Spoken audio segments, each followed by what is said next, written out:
Now, Europe may be just weeks away from an aviation fuel crunch as well.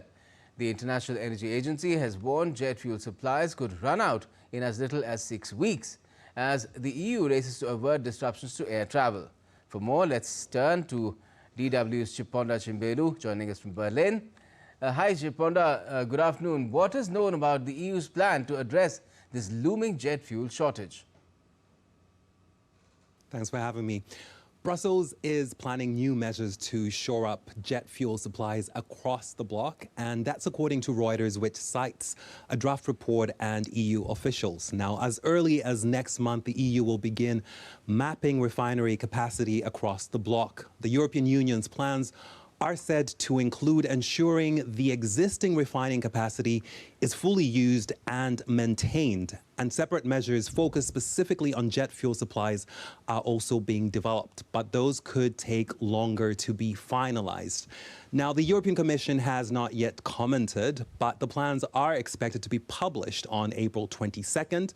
This, of course, comes after European airlines on Tuesday urged the Commission to take emergency action. Jet fuel prices have surged following the blocking of the Strait of Hormuz. And Chiponda, looking ahead, what can passengers and the aviation industry expect? European countries are scrambling to replace jet fuel supplies. Now, they have been turning to alternative exporters such as the United States and Nigeria, but those imports are unlikely to plug the gap left by the disruption of supply from the Middle East. So a worsening fuel crunch could very well hit airline passengers, and extreme measures, including flight groundings, could be unavoidable.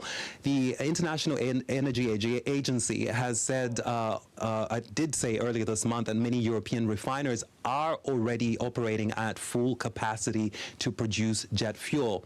Despite that, they have been unable to compensate for the loss of Middle Eastern supplies.